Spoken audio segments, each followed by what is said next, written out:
versus the Amazon, Elon Musk, Jeff Bezos, and even Harvard have already moved on from the Trump. So that's what we are going to talk about in today's Macro Markets, 30th April 2025. So today we have also received another few profit signals, although it's lesser than past week, but on the percentage wise, it's still pretty good, 93%. So we have fallen from nearly 100% to about 93%. So I personally suspect that over the next, at least the next 1 week, there would be minor retracement because it has already run out too fast. So for today, we're going to talk about the VTI versus VXUS, which is US versus non-US stocks. So currently, we are trading at this level, and we have also go back up from the critical 618 Fibonacci level. So staying up above here would be actually a very good situation, and also forming of structures, positive structures over long run.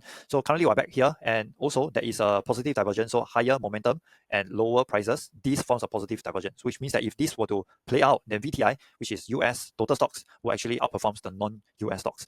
And at the same time, there is a oversold condition plus high ATI. ATR is average true range, which measures the volatility. If you were to compare about 2022, ATR is actually lower than our current level. So the odds of us going up from here is actually pretty high. And just something new that comes in. So Amazon has displayed some tariff costs for consumer to see how much are they paying because of the Trump tariff tax. And of course, the White House right now is saying that, this is like they are going against the White House, yada yada. But I don't really care. I just feel that probably even millionaires, right, they are sick and tired. Billionaires, they are sick and tired of what the White House is actually doing, particularly Trump. So my personal take is that the constant flip of strategies and whatever, how Scott Besson calls it, strategic uncertainty. This is going to hurt Trump more than helping him, because constant flip will just continuously degrade their credibility, their authority and loyalty, and like their ally loyalty as well. So until some point of time, I personally just see that this is a 79-year-old baby who just say something today and then say something else 2 minutes later.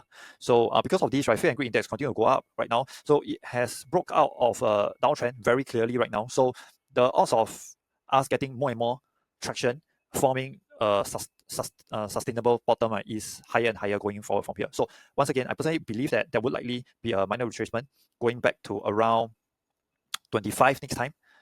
If you were to go down to about 25, marking a higher low, and then market can actually rally from there. So that is very likely the case. But in case that Trump continues to stay crazy, since he's not going to recover from that, then he can actually take down the world with him. You can watch what I mentioned yesterday.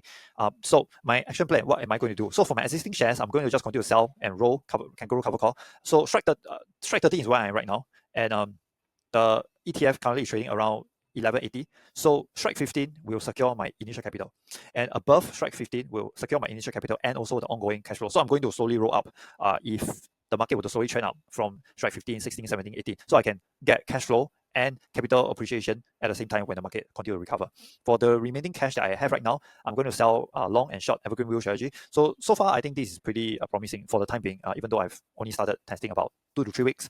I found that these premiums getting from both sides makes it even more resilient. For example, last week, my short wheel strategy actually was hurting because of the market rally. But at the same time, because my entire portfolio is actually net long, so I'm currently about like 82% long, 18% short. So because of that, if the market goes up, the short side is hurting, but my portfolio went up, net profit as well. But I think the best development right now is that my emotion right now is much more balanced right now. So in the down or the side market, it doesn't really trigger any impatience. And in fact, I was thinking that, okay, now the market has retraced a little bit. My short side is actually losing less. I'm actually feeling okay and even good about it. So, and comparing this with the previous sleeping bag ratio, the capital takes, it requires much lesser capital. So because of this, I can do this more sustainably as well. Lastly, in terms of the existing program that I have for 100K to fire, no, now is promotional time anyway. So in times of crisis, right, it is actually an opportunity for us to regroup our life. So Elite's program. So until this point of time, most of you have heard Accelerator program, which is mainly focusing on option selling. And then Elite's program, it is about reorganizing our entire life, our work, our relationship, ourselves. So just like Warren Buffett is able to invest in companies with white mode, we too are able to have this white mode as well. But for me, how I coin it to be would be natural mode. So once you understand this natural mode, just continue our life with a much better, a much more specific action plan that works for us instead of against us. With that, I'm going to end this report and continue to read through the rest of the report, and I'll see you again tomorrow. Bye.